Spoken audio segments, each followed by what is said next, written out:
Ladies and gentlemen, welcome once again to the Think Clinical podcast. My name is Hamza. I appreciate you once again for joining us. This is going to be another very exciting episode, I also always say, because we have very important things to talk about, and I have been able to go through this. What we are going to talk about today, I have discussed it in my blog post. I have discussed it in as a recommendation in the books that I feel would help you in business strategy. And it's important that we are able to look at these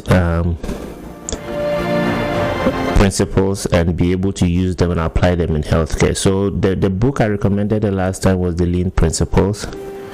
And this is a very, very, very, very important book as far as identifying how to increase your value and eliminate waste. And today, I just wanted to walk you through what those principles look like, and hopefully it will help you conceptualize what exactly and the message you need to get out of it. I would also attempt to apply this to healthcare, so that you're able to understand how those 5 principles, each and every one of them, apply to healthcare. So first of all, the foundation of the lean methodology originated from manufacturing. But from manufacturing, it has since been applied to various industries, and the healthcare industry is one of them. And as I said, the core principle is to maximize value whilst minimizing waste. So if you're a business person and you're able to increase the value that you present to your clients, obviously it comes with revenue. But then you're also looking at within the process how you eliminate things that don't bring any value to your clients. So those, we call them the non-value items that you have in your, or non-value activities that you have in your flow or in your work stream. So I will go through these 5 principles, and the 5 principles are as follows. We have the first one, which is value, of course. We have the second one, which is value stream. We have the third one, which is flow, the fourth one, which is pool, and the fifth one, which is perfection. Again, value stream, flow, pool, and perfection. So these are the principles, and I will walk through each and every one of them and try to, as I said, this originated from manufacturing, but I would attempt to help you understand how they apply in healthcare industry so that you're able to appreciate the concept of the lean principles. First of all, principle number 1, value. Now this is centered around defining what constitutes value now from a customer's perspective. And in healthcare, value is tied to what your outcomes look like. So the customer or the patient looks at the value that you are presenting to them by virtue of the outcome of or what your outcomes have been as a hospital, as a healthcare organization, what your contribution has been for them. So the application of this in healthcare is that it emphasizes the need for you to identify patient needs, and through identification of those patient needs, you're able to provide the value that align with those needs. And this leads to the concept of patient-centered care, because then you are able to craft or create value or outcomes that align with the needs that the patient or the client comes to you with. Principle number 2, value stream. Now this principle maps out the entire process of delivering that product or that service to whoever your customer is, and in this case is patients if you're talking about healthcare, or it's a hospital, or depending on what you're doing in healthcare. Now, how does that entire process look like for you? First of all, which activities add value? That's the first thing you need to identify. Secondly, which activities are non-value adding activities? So if you're able to identify these two and distinguish between them, then first it gives you an idea when you're doing your value stream. Now, once you find this, the application of it is that the application in healthcare, again, is that you have to create a visual representation of how your patient flow looks like. Now, once you have that visual representation, now you're looking at this from appointment scheduling all the way to discharge, or appointment schedule all the way to them coming in for their outpatient visit. If you can visually map out that journey, it helps you look at the steps each step and whether or not there are items or activities within each step that you need to be eliminated. So once you do that map up, part of value stream or that principle of value stream is to eliminate the waste. So you need to look at that whole map or that whole visual map you've created from the time before the patient comes in all the way to when they come in and they see their doctor and they either get admitted and discharged or they finish their outpatient visit. You are looking at the whole cycle, and then you are applying that cycle and looking at what you can eliminate. So now you need to focus at this point in eliminating the steps within that journey for the patient that does not add any value to the patient's visit. As far as this is concerned, is outcomes. What do these look like? Do you have any redundant patient paperwork that is found in the process? If it is, eliminate those. 2, do you have any tests that are redundant and that don't add any value to the patient? If so, eliminate those, because those will make you more efficient, improve the experience for the patient, and also put you in a position where you are able to assist them better and provide the outcome that aligns with their needs. Principle number 3, flow.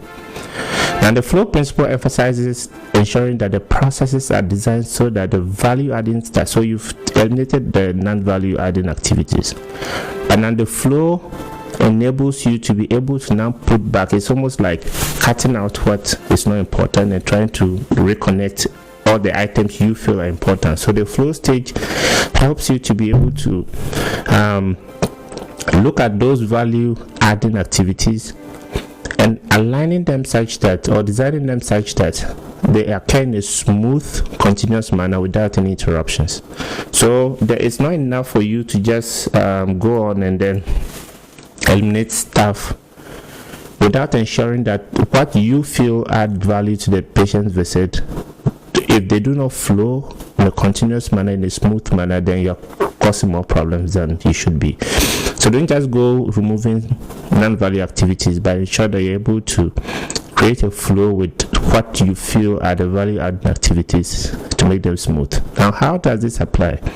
When you look at the electronic health record system, this helps you to be able to streamline and make sure that there are seamless transitions anytime a client comes into your clinic.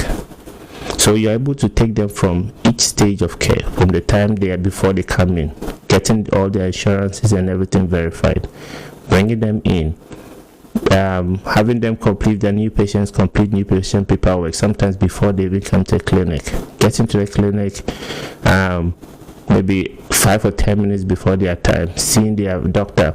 Going through that process helps you to be able to not only remove what doesn't bring value, but also make sure that what brings value, there's a flow. And electronic health records is one. Electronic health records also help distribute workloads evenly among staff to prevent bottlenecks. So it actually assigns and helps people intervene at different stages of the patient's visit. And then you can also use technology to monitor patient flow, and not just as and when needed. So the flow part of this is important. So the first thing is that, and again, let me go through this. The first principle is that you create value. You're looking for what is value in the eyes of the client or the patient. Now, once you identify that value, you need to look at a value stream. You need to look at what activities add value and what activities do not add value. You are assessing all that, and you are going to eliminate all those things. So you are looking at the map. You are mapping a flow to look at which ones. And once you create that and you eliminate what doesn't bring value, you now have to create a flow through what brings value, because you've removed certain things that were deemed redundant. So you have to make sure that moving from this step, from step 3 now to step 5, there's a continuity, there's some smoothness in that transition. Now this brings us to the fourth one, which is the pool. The pool principle focuses mainly on producing only what is needed based on the actual demand. You're not forecasting anything.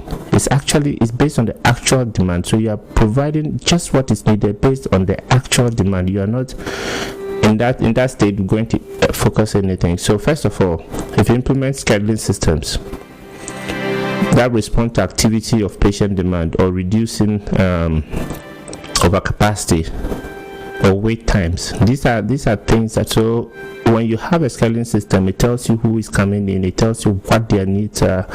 So you're actually responding to what actually is needed. You're not anticipating or planning for something or forecasting for something that hasn't happened yet. So this is a very important part of it, and this is the pull stage of it. So you could use this data to actually do a lot of analytics and then do some prediction to be able to understand what is happening. You can manage your medical supplies that way. You can also allow patients to book appointments based on their real-time availability. So in this case, as I said, you are not creating blocks in anticipation for processes that will happen. You are responding each and every time based on what the clients need.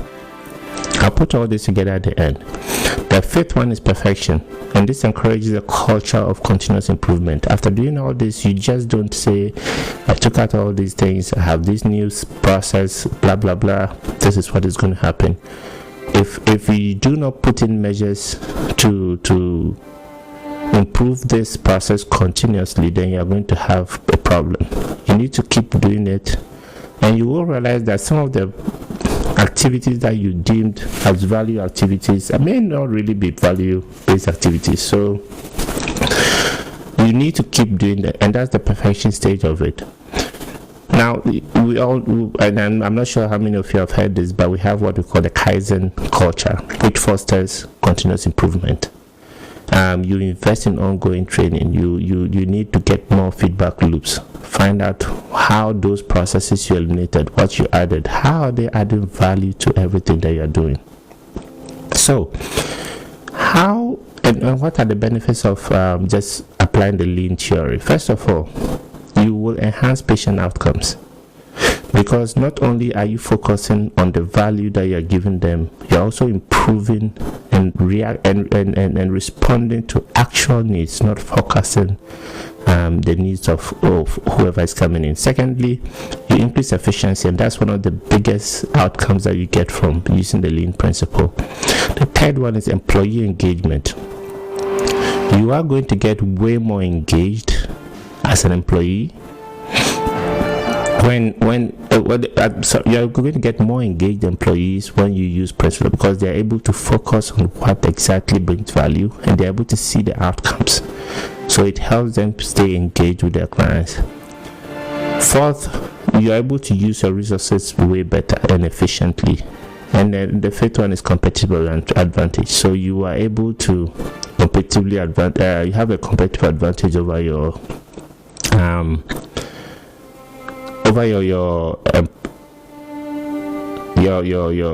competition. You're able to stay ahead because you are, instead of going through all these different things that do not add anything to the client's visit, you're able to skip or remove all those things and create a new process that continuously makes it look better. So principles again: 1, create the value. 2, within that value stream, map out the whole flow for the patient visit. And within that whole flow, look at the activities that don't add any value to the patient's visit and eliminate them. Third one is now to create a flow within the activities that actually bring value, because eliminating those non-value activities doesn't guarantee a flow within those value activities that you have left. Fourth, a pool. Pooling means that you are responding to real-time demands, what is actually needed to be done based on actual demand rather than forecasting. And the fifth one is continuous improvement through perfection. You have to continuously improve until your processes are perfect. I hope this was helpful. Once again, if you haven't done so already, please remember to subscribe, like, and share. And we will see you again in our next episode. This is the Think Clinical Podcast. My name is Hamza. We will see you next week.